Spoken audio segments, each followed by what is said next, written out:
Hi, my name is Rahul Shah and I'm a teenage coach. And this conversation is for parents.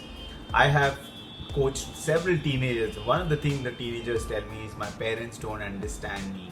And I'm sure, dear parents, this is one of the feeling you also have, that the teenagers don't understand me. And why do you think that happens? Let's understand that. That the research says that there is emotional brain and the rational brain. The emotional brain is developed pretty quickly, and rational brain takes up to the age of 25 years to get fully developed.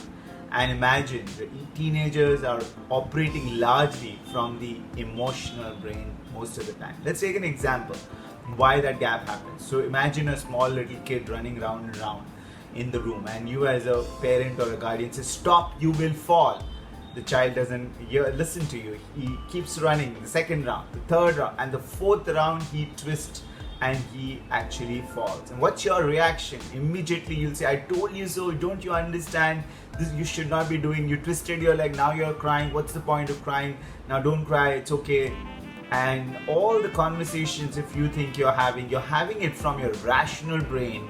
And the child at that moment is full of emotion and the grief because his leg has got twisted and he has fallen. So when the rational brain is high, when the emotional brain is high, the rational brain is at the lowest, and he will not understand whatever you're saying at that moment. What do you think the child need at that moment? The child need at that moment is a quick hug or a consolation saying that it's okay, don't worry, that happened, and you should be careful, but that's fine, it's perfectly okay, hope you not got hurt, things like that.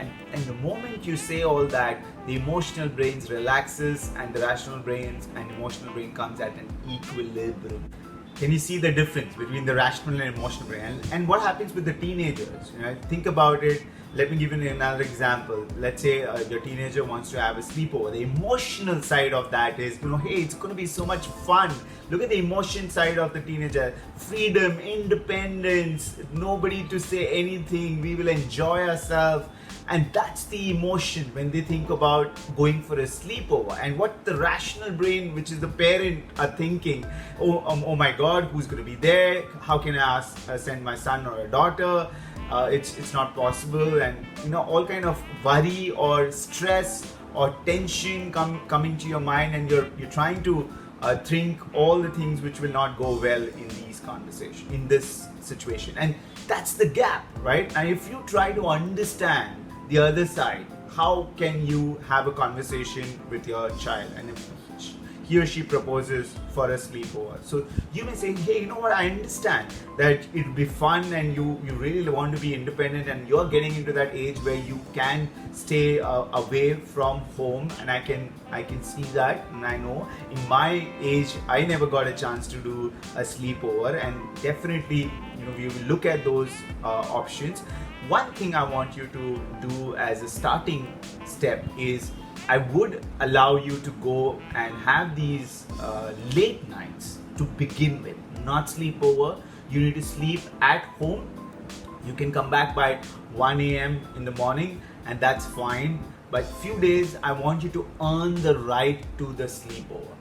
Right? So what you're trying to do is you're trying to understand, not neglect the other side of the emotion side of the person, and you're connecting to the rational. The key is that we need to understand the teenager's emotional brain is fully developed and the rational brain will take time to develop. And if as a parent we understand that and we are communicating in the emotion, because the emotional brain is high, the rational brain is at the lowest at that moment, and the child is operating from there. And if you're communicating at the emotional side of the brain with your child, you will see he or she will relax and he'll say, "Oh, my parent understands me." And the moment he or she starts feeling that, his or her rational brain opens up and the person is open to listening to you, and that's when you can communicate the rational side of what you want to say.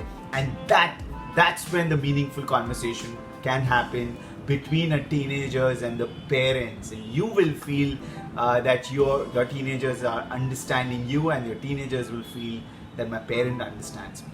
Thank you.